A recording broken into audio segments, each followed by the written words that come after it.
Yeah, so, the question, I always like talks to start with a question because I get a chance to potentially answer them. So the question is, what endoscopy must we teach in Foregut fellowships? I have some disclosures, and I do talk about endoscopic products, but we're not going to talk about any of that today. I guess I should also disclose, like Dr. Pryor did, that I do some work for the Fellowship Council. I am a site viewer, a reviewer. I helped revise the flexible endoscopy definitions and revise the case log for FlexEndo, so I'm heavily involved in the flexible endoscopy content of those FlexEndo fellowships.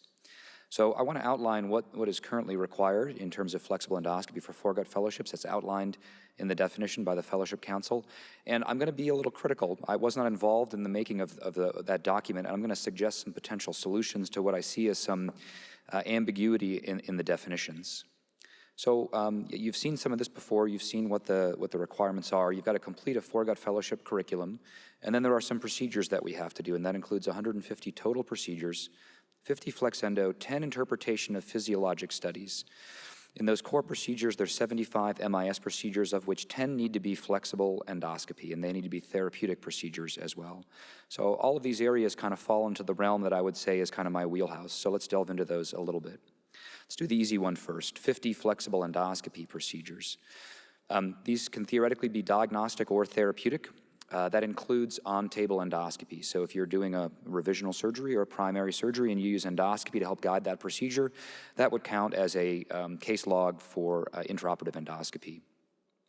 One of the things I noted, and I don't know the answer to this, is it doesn't say additional procedures. So it required 10 therapeutic, but then 50 procedures as well. I'm not sure if that's in addition to or if it's just 50, so I'm not sure if the requirement is 50 total or 60 total, and that probably needs to be fleshed out a little bit because I'm wearing my site reviewer hat now thinking, I don't really know if this person met the criteria or not. They did 10 therapeutic, but they only did 50 cases total. Do they need 50 or 60? And so it implies that, that 10 therapy could count to the 50.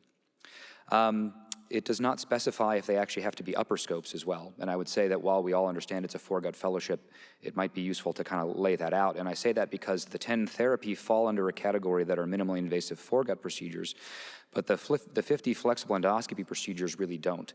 And on some level, while it's a Foregut fellowship and we should say, yes, it should be Foregut endoscopy, in the back of my mind as an endoscopist, I know that hindgut endoscopy skills translate to Foregut endoscopy skills, and do I actually really care if they did a colon dilation and not a foregut dilation? And I personally don't, but obviously the intent here is that these are foregut endoscopy procedures, and it may just be reasonable to say, yeah, foregut endoscopy.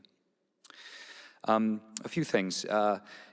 Within flexible endoscopy, our criteria are slightly different for how we define entrustable professional activities. And we have an EPA, which is EPA number 2, which is defined as endoscopy in a patient with surgically altered anatomy. And I think that would be very valuable to consider utilizing in the Foregut fellowships. Obviously, a diagnostic endoscopy on a patient with normal anatomy is one thing, and diagnosing somebody with abnormal anatomy, post-surgical anatomy, abnormal anatomy, that's higher level functionality, and that's really where I would like my fellow to be if I was in a Foregut fellowship. There's another consideration, which is that some Foregut fellowships do a lot of advanced endoscopic ultrasound. They're staging thoracic cancers themselves with EUS. I mean, that's a higher level endoscopy procedure. It's not really, I mean, it is diagnostic, yes, but is it really just a diagnostic endoscopy? Is an on-table endoscopy the same skill set as doing an EUS? And I think the answer is probably no, and some consideration should be given to where to place those procedures in terms of diagnostic or therapy. Let's go into criteria number 2, which is interpretation of 10 foregut physiology studies. And so in the text of the definition, it says this may include high-resolution esophageal manometry, FLIP, and 24-hour pH testing. Those are the 3 bullet points of what is included. It says, quote, the fellow's interpretation of these studies will be confirmed and signed off by the fellowship director.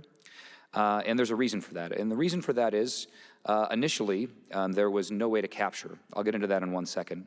The first question is, why is it limited to a 24-hour study, right? We have studies that go a lot longer, and I would say that that's just an overly specific definition. I think that 24-hour just needs to be cut out to say any pH study counts, right?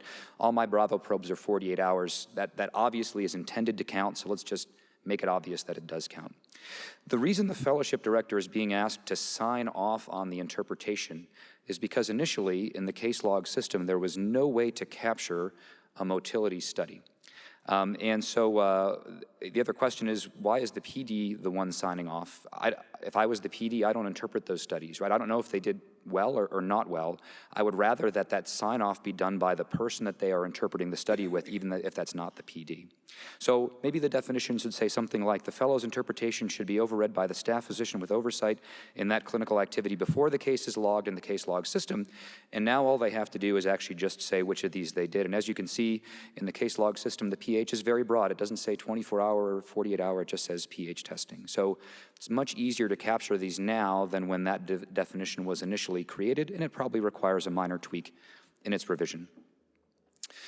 Let's talk about therapeutic flexible endoscopy. And again, when I interpreted this, I went through and kind of read the definition as I would read it, just kind of looking through for the first time, because in reality, it was the first time I've kind of looked through how it was defined. And it says, quote, for the 10 therapeutic flexible endoscopy procedures, these may include peroral endoscopic myotomy, POP, EMR, ESD, stenting, suturing, and Zenker's diverticulectomy. That's what it says. My interpretation of that was, these are the procedures that we consider to be therapeutic. But in talking with folks who created those definitions more recently, the response was, no, that's not how we intended it to be. We actually meant any therapeutic endoscopy counts.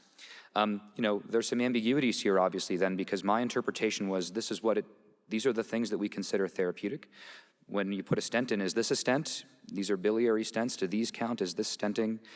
This is suturing, obviously, with an endoscopic suturing device. This is a newer form of suturing. Does this count as suturing?